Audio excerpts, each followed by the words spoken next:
Capítulo 1. La Alemania de 1923. Era una mañana fría de noviembre de 1923 en un pequeño pueblo de Baviera, al sur de Alemania. La guerra había dejado cicatrices profundas en la tierra, y las heridas del alma de la gente aún sangraban. El país se encontraba sumido en una desesperación generalizada, tras la derrota de la Primera Guerra Mundial. La inflación era descontrolada, los precios de los alimentos se disparaban y las promesas de los líderes políticos caían una tras otra, vacías y sin poder. En ese paisaje sombrío, en una casa modesta en las afueras del pueblo, un joven de 28 años despertaba cada mañana sin saber que, aunque no lo reconociera aún, su vida estaba a punto de dar un giro inesperado. Su nombre era Fritz Weber, y no era un hombre de grandes aspiraciones ni de una carrera prometedora.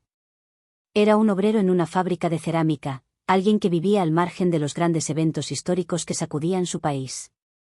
A menudo se sentaba en la plaza del pueblo a observar a las personas que pasaban, escuchando sus historias de pobreza, dolor y frustración. No era que Fritz tuviera respuestas, ni que pensara ser un líder. Pero tenía algo que pocos poseían en esos tiempos, la capacidad de escuchar. A diferencia de los políticos que prometían soluciones fáciles, o de los comerciantes que solo veían oportunidades de ganancia, Fritz sentía que la gente, en el fondo, solo necesitaba ser escuchada. El pueblo hablaba, pero nadie les prestaba atención. La radio, los periódicos y los discursos solo aumentaban la división y el desinterés. Pero Fritz, en su sencillez, intuía algo importante: tal vez, si las personas se escucharan unos a otros, las cosas podrían empezar a mejorar. Capítulo 2. La Plaza de la Desesperación. Fritz pasaba cada tarde en la plaza del pueblo, mirando a los habitantes que se sentaban en bancos, discutiendo sobre las penurias diarias. Los más viejos hablaban de los tiempos antes de la guerra, de cuando Alemania era un país próspero, y los más jóvenes se quejaban de no encontrar trabajo y de no ver un futuro. Pero en todas las conversaciones había una constante: la frustración. Los aldeanos sentían que no podían hacer nada, que el futuro estaba fuera de su control. Un día, mientras Fritz descansaba en un banco, una mujer mayor se sentó a su lado. Tenía el rostro surcado por arrugas profundas, los ojos cansados, pero brillantes. Era Clara, una viuda que había perdido a su esposo en la guerra y que luchaba todos los días para alimentar a sus hijos. Sus manos, duras por el trabajo, sostenían una cesta vacía. ¿Has notado lo que pasa aquí?, le preguntó Clara, mirando alrededor de la plaza. Nadie tiene esperanza. Nadie cree en nada. Y nadie se escucha. Fritz la miró, sin decir nada al principio. Le parecía que ella había tocado algo profundo dentro de él. Había observado esa misma desesperanza durante semanas, pero escucharla verbalizada por otra persona lo hizo sentir una especie de conexión, como si, al fin, alguien entendiera lo que él sentía. Sí, respondió Fritz, pensativo. Es como si nadie pudiera ver más allá de sus propios problemas. Pero tal vez si nos escucháramos más, las cosas cambiarían. Clara lo miró con curiosidad. ¿Escucharnos? ¿Crees que eso es suficiente?, preguntó, con una ligera sonrisa cínica. Creo que es un buen comienzo, respondió Fritz, con una calma que sorprendió a la anciana. Capítulo 3. El mensaje del hombre silencioso. Fritz pasó las siguientes semanas observando a los habitantes del pueblo. Había algo inquietante en cómo se aferraban a sus propios miedos y preocupaciones, sin ver la posibilidad de cambiar. Pero también comenzó a ver algo más: pequeñas señales de que, si se ayudaban unos a otros, tal vez podrían empezar a salir de la miseria.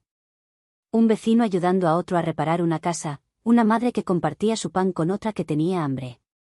Una noche, cuando volvió a su casa después de un largo día en la fábrica, Fritz se sentó frente a su mesa de madera y pensó: ¿por qué no dar un paso más? ¿Por qué no unir a la gente, hacer que se escuchen de verdad y actúen juntos? Pero, ¿cómo hacerlo sin parecer un loco o un agitador político?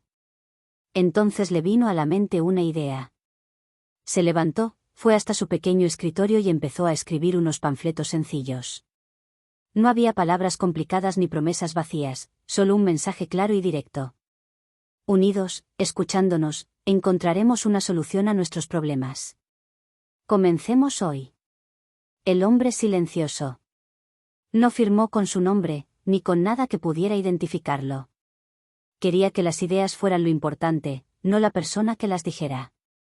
De esa manera, la gente podría sentirse libre de unirse a la causa sin temor a represalias.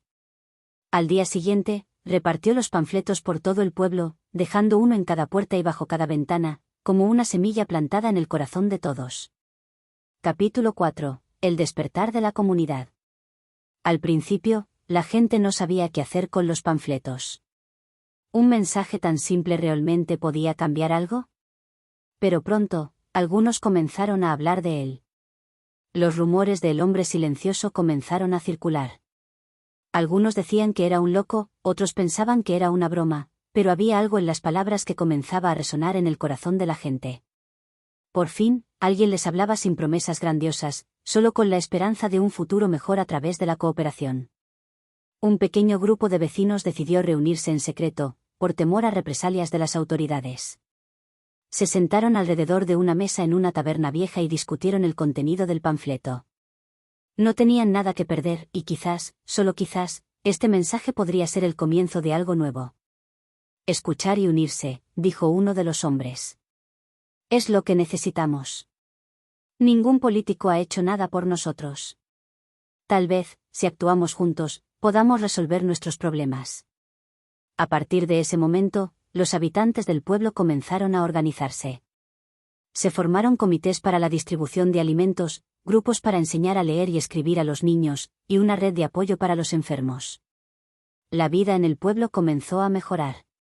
La gente se ayudaba mutuamente, compartían lo poco que tenían y se dieron cuenta de que, al unirse, podían cambiar su situación. Capítulo 5. La voz silenciosa. Fritz continuó con su rutina de siempre. Nadie sabía que él era el autor del mensaje que había encendido la chispa de la transformación. Él nunca buscó reconocimiento, nunca deseó ser un líder. Solo quería que las personas aprendieran a actuar como comunidad. De hecho, en sus reuniones, él nunca hablaba mucho. Se limitaba a escuchar, a hacer preguntas que hacían que los demás reflexionaran. Su poder no residía en las palabras, sino en la acción silenciosa de mostrarles a los demás que tenían el poder de cambiar. El pueblo prosperó lentamente. Aunque los días de hambre no desaparecieron por completo, la gente encontró maneras de sobrevivir y mejorar sus condiciones de vida. El ambiente de desesperanza que había ahogado a la comunidad por tanto tiempo se transformó en una atmósfera de colaboración y confianza mutua. Capítulo 6. El misterioso desaparecer. Un día, Fritz dejó de asistir a las reuniones. Nadie sabía por qué ni a dónde había ido. Su casa quedó vacía, sus pertenencias intactas, como si simplemente hubiera desaparecido sin dejar rastro. La gente se preguntaba si algo le había sucedido, pero pronto, todos se dieron cuenta de que, aunque Fritz ya no estaba, las ideas que había sembrado seguían vivas. El pueblo continuó creciendo, organizándose y colaborando. Capítulo 7. El legado del hombre silencioso. Los años pasaron y el pueblo de Baviera siguió prosperando. Los habitantes no olvidaron lo que Fritz les había enseñado, aunque pocos recordaban su nombre. La lección era clara, la unidad y la cooperación podían superar cualquier adversidad.